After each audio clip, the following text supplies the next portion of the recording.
ఇది సార్తో చేయడం ఫస్ట్ టైం అండి. అంత గొప్ప డైరెక్టర్ గారి దగ్గర వర్క్ చేయడం అనేది చాలా హ్యాపీగా ఉంది. ఈ అవకాశం నాకు రావడానికి కారణం ప్రొడ్యూసర్ బుజ్జి గారు అండి. నాకు బుజ్జి గారు మేము ఆల్మోస్ట్ 3 ఇయర్స్ నుంచి ట్రావెల్ చేస్తున్నాం. సో ఆయనకి బాగా తెలుసు నా గురించి. సో హౌ ఐ పర్ఫామ్ అనేది.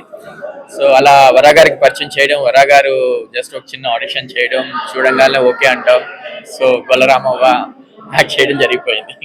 ఇంకొకటి అండి, రామేశ్వర గారు చాలా సీనియర్ యాక్ట్రెస్ ఆవిడ. అంటే తను చేయని క్యారెక్టర్ లేదు, ఏ క్యారెక్టర్ అయినా పండించగలిగేటువంటి కెపాసిటీ ఉన్నటువంటి వారు. ఆవిడతో సినిమా మొత్తం మీరు లీడ్ చేయడం అనేది ఏ విధంగా అనిపిస్తుంది? చాలా హ్యాపీ అండి. ఎందుకంటే లుక్ టెస్ట్ అప్పుడు నేను మేడం చూడడం జరిగింది. సో మేడంకి తెలియని వాళ్ళు ఎవరు ఉండరు. సో ఎప్పుడైతే మేడం చూసానో నన్ను నేను పరిచయం చేసుకోవడం, సో పలానా ఇది అని అనడం, ఆమె చాలా వామ్గా వెల్కమ్ చేసి చాలా అంటే నాకు కూడా కొన్ని ఈ తెలంగాణ యాసెంట్లో ఎలా ఏంటి అనే దాని గురించి కొంచెం డిస్కస్ చేస్తూ చాలా హెల్ప్ఫుల్ చేశారు.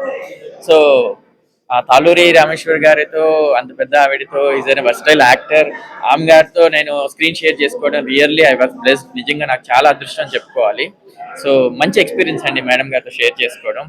సో అవుట్పుట్ కూడా అంతే బాగా వచ్చింది. అండ్ మేడం నోట్ నుంచి you are done, you are doing good అనే మాట తెచ్చుకోవడం నాకు చాలా హ్యాపీగా ఉంది.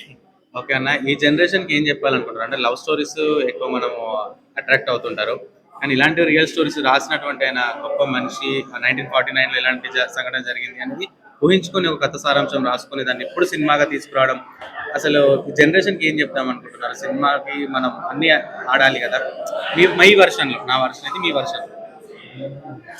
ఇది జనరేషన్కి సంబంధించింది కాదండి. ఇది ఇది మన కథ.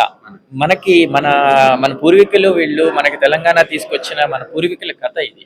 సో ఇది అందరికీ బాధ్యత. సో మన జనరేషన్లోనే కాదు, ఇది వరకు ఉన్న వాళ్ళకి రాబోయే వాళ్ళందరికీ బాధ్యత ఉంది. సో ఇలాంటి అవకాశం వచ్చినప్పుడు మాత్రం ఖచ్చితంగా ఇది అదృష్టంగా భావించి చెయ్యాలి తప్ప మనము దీని గురించి ఆలోచించకూడదు. లవ్ డ్రామా ఇవన్నీ మన కల్పితాలు, కానీ ఇది వాస్తవం. ఈ వాస్తవానికి మనము ఆ రోజు వాళ్ళు పడ్డ బాధల్ని మళ్ళీ మనం ఒకసారి గుర్తు తెచ్చుకుంటూ, వాళ్ళు చేసిన త్యాగాలు గుర్తు తెచ్చుకుంటూ, వాటిలో భాగంగా మేము పివి నరసింహరావు గారు రాసిన కథలో మేము నటించడం అనేది నిజంగా చాలా అదృష్టంగా ఫీల్ అవుతున్నాను.